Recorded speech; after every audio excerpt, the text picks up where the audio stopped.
Je pensais que c'était juste une simple erreur, que cela s'arrêterait là, mais je me suis trompée. Ce jour-là marquait le début de ce qui deviendraient les moments les plus compliqués et les plus interdits de ma vie. Même maintenant, alors que je vous raconte cette histoire, je sens mes mains trembler, car ce n'est pas juste une confession. C'est une confrontation avec mon propre conflit intérieur, ma honte et mon désir. Alfred, le mari de ma mère, mature, charismatique, et toujours exhalant de la confiance, était le genre d'homme qui n'avait pas besoin de parler fort pour attirer l'attention. La plupart du temps, il était silencieux à la maison, mais sa présence suffisait à remplir n'importe quelle pièce. C'était le deuxième mari de ma mère et nous n'avions jamais eu de relation proche. Il était poli, mais distant, jusqu'à ce jour où tout a changé. Ma mère, Jennifer, était sortie avec ses amis comme d'habitude, et la maison était laissée à Alfred et à moi. C'était une soirée tranquille, ou du moins, je pensais qu'elle le serait. Je m'étais retirée dans ma chambre pour changer de vêtements. Debout devant mon miroir, habillée seulement en sous-vêtements, je m'apprêtais à enfiler une robe quand j'ai entendu le léger grincement de la porte. « Emily, ta porte est ouverte », dit Alfred d'une voix douce depuis le seuil. Sa voix était calme, mais assez forte pour me surprendre. J'ai tourné la tête et vu ses yeux sur moi. Le temps semblait s'arrêter. Je ne savais pas quoi faire. Je ne me suis pas couverte, mais je ne bougeais pas non plus. Il hésitait à la porte, sa main reposant dessus comme s'il débattait s'il devait entrer ou reculer. Son regard est resté juste assez longtemps pour que je ressente une vague de confusion et quelque chose d'autre, quelque chose d'inexplicable. Mon cœur battait fort dans ma poitrine. Ce n'était que quelques secondes, mais en ces quelques secondes, tout semblait changer. « Je suis désolée », dit-il finalement en détournant les yeux, mais sa voix ne semblait pas entièrement désolée. Elle portait une pointe d'hésitation, comme s'il n'était pas sûr de vraiment le regretter. Il a reculé, mais sa présence remplissait toujours la pièce, même après qu'il ait fermé la porte. « C'est rien », murmurai-je, ma voix tremblant légèrement, mais à l'intérieur, je savais que ce n'était pas rien. Quelque chose avait changé en moi et je ne pouvais pas l'ignorer. Il est parti et je suis restée seule avec mes pensées. Pourtant, son regard qui persistait, la tension subtile dans l'air, sont restés avec moi. Ce moment est gravé dans ma mémoire et je ne pouvais pas m'en défaire. Je pensais que c'était juste une erreur, quelque chose de maladroit, quelque chose qui passerait, mais je me suis trompée. Quelques jours plus tard, cela s'est reproduit, et cette fois, c'était encore plus loin. Jusqu'à ce moment-là, tout aurait pu être interprété comme une erreur maladroite, une interaction mal chronométrée, et je pensais la même chose, mais il ne m'a pas fallu longtemps pour réaliser que cela ne s'arrêterait pas là. Ce jour-là n'était que le début. Et maintenant, je vais tout vous raconter sur ce qui s'est passé à partir de ce moment-là. Le lendemain, nous devions assister à un mariage. L'une des amies les plus proches de ma mère se mariait pour la deuxième fois. Ma mère était comme d'habitude joyeuse et excitée, toute parée et prête pour l'événement. Jennifer avait toujours été quelqu'un qui aimait s'amuser, dévouée à ses amis, mais pas nécessairement à l'idée de loyauté dans le sens profond du terme. Quant à moi, je n'étais pas emballée à l'idée d'y aller, mais la présence d'Alfred à ce mariage changea tout. Nous sommes arrivés ensemble à la réception, et, tandis que la foule s'agita autour de nous, je me suis retrouvée à regarder Alfred plus que de raison. Peut-être avait-il toujours été aussi beau, aussi charismatique, et je ne l'avais tout simplement pas remarqué avant, sous la douce lueur des lumières du mariage. Il semblait rayonner de confiance. Son costume était parfaitement taillé, chaque pas qu'il faisait dégageait un charme sans effort. Et pourtant, j'essayais de chasser les pensées dans ma tête. Ne sois pas ridicule, Emily, je me disais, mais mes yeux revenaient sans cesse vers lui. Une chanson de danse commença à jouer, ma mère et Alfred se retrouvaient au milieu de la piste de danse, se balançant au rythme. Jennifer affichait son sourire insouciant habituel, mais au milieu de la danse, elle se tourna soudainement vers moi et sourit. « Alfred, demande à Emily de danser, » dit-elle. « Je dois aller voir mes amis un moment. » Quelque chose en moi se réveilla en sursaut. Mon cœur se mit à battre plus vite. Alfred hésita un instant, puis sourit et tendit la main vers moi. Ses yeux étaient empreints d'une expression indifférente, confiante. « Allez, Emily, dit-il, sur un ton léger, tu devras m'apprendre quelques mouvements. Jennifer m'a déjà embarrassée sur la piste de danse. » Avec son attitude décontractée, je ne pouvais pas me résoudre à refuser. J'ai tendu la main hésitante, ma voix tremblant quand j'ai répondu « Bien sûr ». Alors que nous marchions vers la piste de danse, sous les regards de la foule, mes nerfs s'électrisaient. Dès que sa main se posa sur ma taille, je sentis ma respiration s'accélérer. Son parfum, la chaleur de son toucher, tout était si réel. Cette histoire est sur le point de prendre un tournant. Si vous êtes intrigué, n'oubliez pas de vous abonner à ma chaîne et d'activer les notifications pour en savoir plus. Votre soutien signifie le monde. N'oubliez pas de laisser un like et un commentaire. Pendant que nous dansions, les yeux d'Alfred ne quittaient pas les miens. « Emily, je n'avais aucune idée que tu étais aussi talentueuse, » dit-il avec un sourire chaleureux. Il y avait un certain charme dans sa voix qui me toucha profondément. « Danser avec toi, c'est vraiment agréable. » J'évitais son regard, essayant de masquer ce qui vacillait en moi. « Je fais de mon mieux, » dis-je, mais le tremblement de ma voix me trahissait. Le sourire d'Alfred devint plus doux. « Ne sois pas si modeste, » dit-il, et je sentis sa main se presser un peu plus fermement contre ma taille. « Ce n'est pas juste de la danse, nous partageons quelque chose. Tu ne le ressens pas ? » C'est à ce moment-là que je réalisais que la connexion entre nous n'était pas seulement liée à la danse. Mon corps bougeait au rythme de la musique, mais mon cœur et mon esprit tourbillonnaient hors de contrôle. La foule autour de nous, ma mère, le bruit, tout s'estompa. Il n'y avait plus qu'Alfred et les mains qui me maintenaient steady. La confusion et le désir en moi étaient accablants. Pendant la danse, la voix d'Alfred arriva doucement mais profondément, brisant mes pensées chaotiques. « Je voulais m'excuser pour l'autre jour, dit-il. Je voulais juste te prévenir, mais en entrant comme ça, c'était probablement un peu irrespectueux de ton espace. » Une chaleur me traversa, et je sentis mes joues rougir. Mes yeux se baissèrent, mais je voulais apaiser la tension. « Ce n'est rien, » dis-je rapidement, ma voix tremblant légèrement. « Vraiment, ce n'est pas grave, ces choses-là arrivent. » Alfred marqua une pause, mais ne cessa pas de danser. Ses yeux restaient fixes sur les miens. Puis il continua, sa voix se radoucissant. « Si cela t'a mise mal à l'aise, je veux que tu saches que ce n'était pas mon intention. Je voulais juste attirer ton attention. » Mon cœur s'est accéléré. « Je n'étais pas mal à l'aise ?» dis-je, essayant de le rassurer, tout en luttant contre l'étrange excitation qui commençait à monter en moi. « Vraiment, ça va, » ajoutai-je. L'air entre nous s'alourdit un instant tandis que nous continuions à danser. J'étais pleinement consciente de sa main sur ma taille et de la sincérité dans son regard, ce qui éveillait quelque chose de profond en moi. Mais l'intensité ne dura pas longtemps. Lorsque la musique se termina lentement, nous avons cessé de danser. « Merci, » dit Alfred avec un sourire doux. « Tu es vraiment une merveilleuse partenaire de danse. » Je hochai simplement la tête, mon cœur battant toujours la chamade. « Merci à toi aussi, » dis-je doucement, puis je retournai rapidement à ma table et m'assis. Alfred resta un moment, ses yeux toujours fixés sur moi, avant de se diriger finalement vers une autre table. Mais à cet instant, ses regards insistants ont rendu clair que, peu importe ce que c'était entre nous, c'était pas fini. Si quoi que ce soit, cela ne faisait que commencer. Lorsque Jennifer revint dans la salle de mariage, elle s'approcha de nous avec un grand sourire. « Quelle belle danse !» dit-elle en nous félicitant. « Vous étiez tous les deux superbes là-bas. » Son compliment ne fit que me rendre plus gênée, mais j'essayais de le cacher. « C'était amusant, » dis-je avec un léger sourire. Alfred se contenta de hocher la tête poliment, un sourire à peine visible sur ses lèvres. Jennifer continua à parler, battant des mains avec excitation.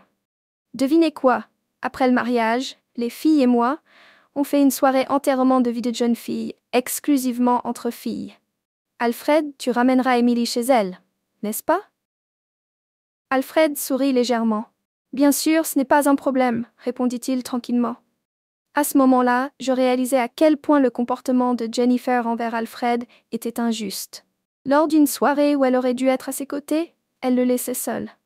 Une pointe d'inconfort s'installa dans ma poitrine, mais je la refoulais. Jennifer ne semblait pas du tout s'en soucier.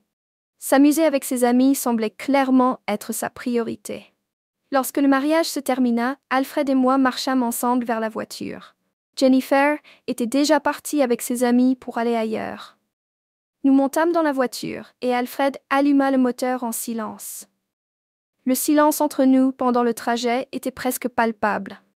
Je fixais la fenêtre, essayant de ne pas avoir l'impression qu'il fallait combler ce silence par des mots, mais Alfred finit par briser le silence. « Jennifer, parfois elle a d'autres priorités, » dit-il, les yeux fixés sur la route devant lui. « Mais même comme ça me surprend à quel point elle peut être insensible parfois.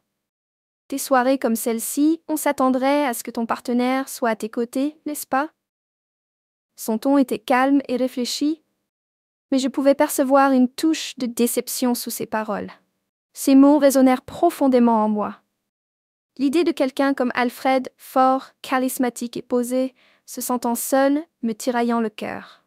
Je me repris et répondis, bien que ma voix tremblât légèrement. « Oui, je suppose qu'à ces moments-là, un peu plus de considération est importante. » Alfred hocha légèrement la tête. « Tu as raison, » dit-il, son regard toujours fixé sur la route. « Mais je suppose que chaque relation est différente. » À ce moment-là, je ressentis une connexion tacite se créer entre nous.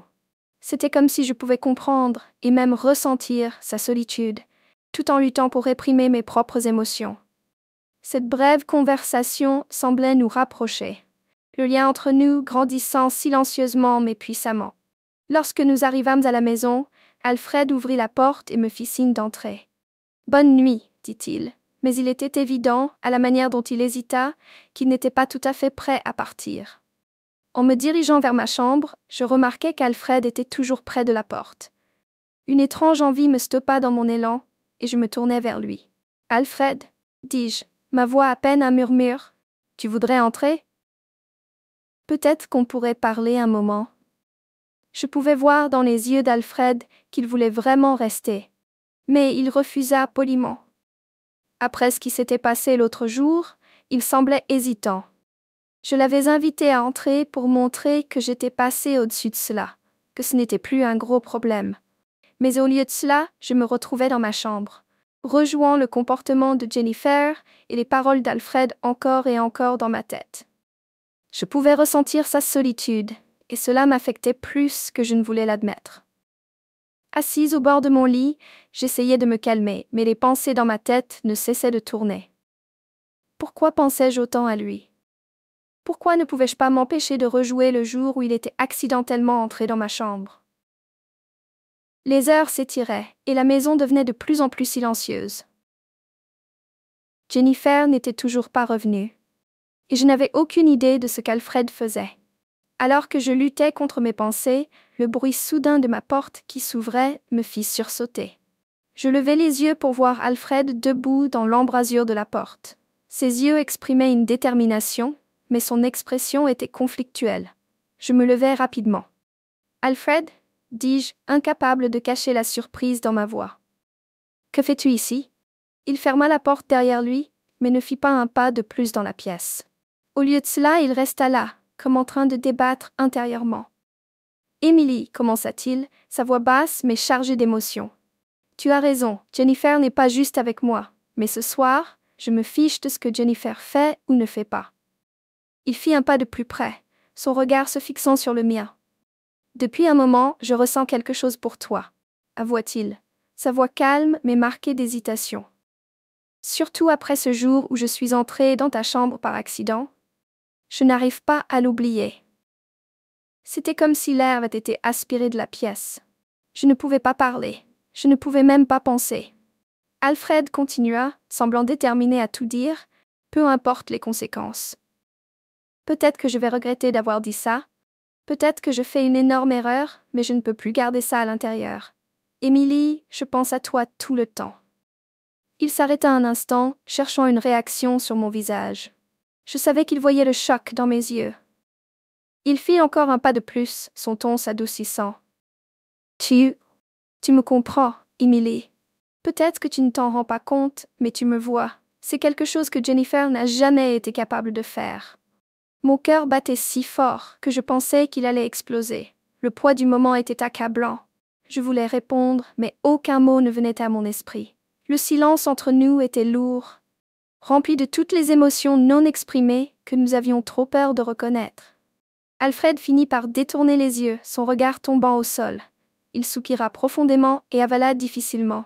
« Je suis désolé, Émilie, dit-il d'une voix basse et presque fragile. Je n'aurais pas dû dire tout ça. Je vais y aller. » Il se tourna et commença à marcher vers la porte. Ses pas étaient délibérés, mais il était évident que chacun portait un fardeau. Lorsqu'il saisit la poignée de la porte, je remarquai la façon dont ses épaules se haussaient et se baissaient avec un profond soupir. C'est alors que quelque chose en moi changea. Toutes mes peurs et confusions se dissipèrent, remplacées par une audace que je ne savais pas avoir. Je ne pouvais pas le laisser partir. « Alfred !» appelai-je d'une voix basse, mais assez forte pour remplir la pièce.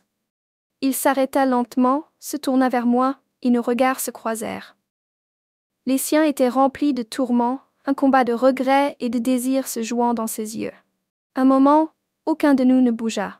Puis, de mes mains tremblantes, je glissai les bretelles de ma robe de mes épaules, la laissant tomber au sol. La lumière tamisée de la pièce accentuait la peau nue de mes épaules et la façon dont l'air frais caressait mon corps. Je pouvais sentir le regard d'Alfred sur moi, intense et implacable. Je savais qu'il observait chaque mouvement, et je n'arrivais pas à détourner les yeux. « Je n'ai pas oublié non plus, Alfred, » dis-je, ma voix tremblante, bien que la détermination en moi soit assez forte pour l'emporter sur cela. Ce jour-là, le moment où tu es entré dans ma chambre, tout a changé.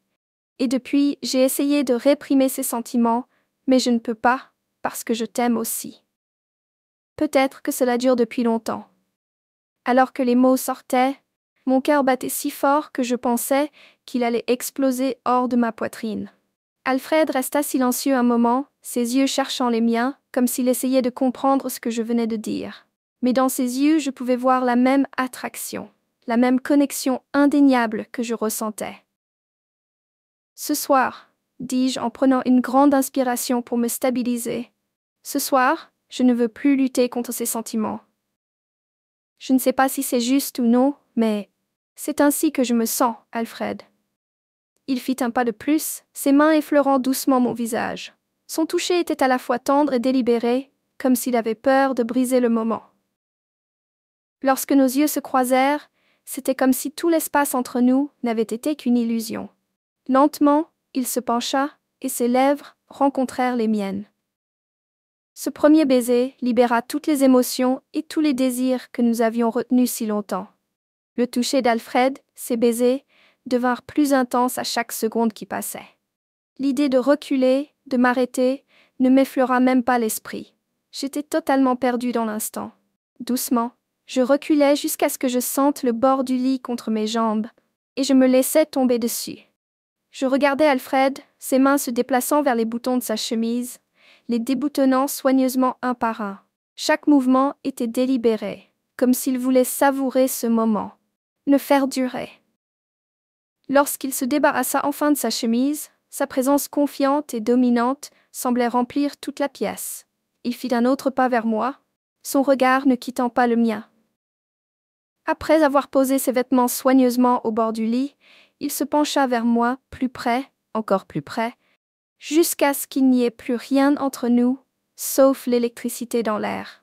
L'air entre nous était rempli uniquement de passion et de désir. Le temps semblait s'arrêter. Il n'y avait que cet instant, que nous deux.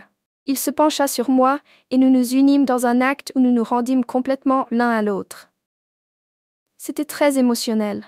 Je sentais quelque chose de grand et de chaleureux en moi. C'était différent de tout ce que j'avais ressenti auparavant. En regardant Alfred, je pouvais voir ses larges épaules et son corps musclé. Je fermais les yeux et levais mes mains en l'air, les appuyant fermement contre l'oreiller, essayant de suivre les mouvements du corps d'Alfred. À ce moment-là, mon corps se contracta fortement. Alfred me regarda et dit « Tu es très spécial. Je l'ai toujours su. Je le comprends mieux maintenant. » Il était à bout de souffle. « Toi aussi, Alfred, » répondis-je, et je me sentis réchauffée à l'intérieur. Tout semblait être un rêve. Dès qu'Alfred se coucha à mes côtés, je reposai ma tête sur sa poitrine, et en me couchant contre son torse solide, Je pouvais entendre le rythme constant de son cœur. Ressentir la réalité de ce moment apportait à la fois la paix et un tourment profond en moi. Mes doigts traçaient doucement des motifs sur son torse, rassemblant le courage de briser le silence. « Tu n'es pas entré dans ma chambre par accident cette fois, Alfred, dis-je, ma voix basse mais chargée de signification. Je levai la tête pour croiser son regard, mes mots le forçant à affronter la vérité, tout en révélant également le tourment que je ressentais à l'intérieur. Alfred sourit faiblement, mais il ne pouvait pas cacher la profondeur de la réflexion inscrite sur son visage. « Non, Emily, dit-il, rien ici n'était accidentel, mais je devais te dire ce que je ressens, peu importe la difficulté. » Je baissai à nouveau mon regard vers son torse, mes doigts ralentissant leur mouvement. Prenant une profonde inspiration, je parlais à nouveau. « Tu es un homme si spécial et incroyablement attirant, Alfred, dis-je doucement. Mais après cela, que se passe-t-il? Comment allons-nous continuer, ma mère, les gens? » Alfred pencha légèrement la tête, me rapprochant de lui en passant ses doigts dans mes cheveux. Sa voix était calme, mais remplie d'émotion. « Je ne sais pas, Emily. La seule chose que je sache, c'est que ici, dans ce moment, tout semble réel. Te sentir près de toi, je ne peux pas le nier. » Ces mots ne faisaient qu'amplifier la tempête à l'intérieur de moi, mais en même temps, son honnêteté me calmait. Je fermais les yeux, me concentrant sur la chaleur de sa présence, tandis que l'incertitude de l'avenir planait sur nous. En cet instant, tout ce que nous pouvions faire était de nous ressentir l'un l'autre.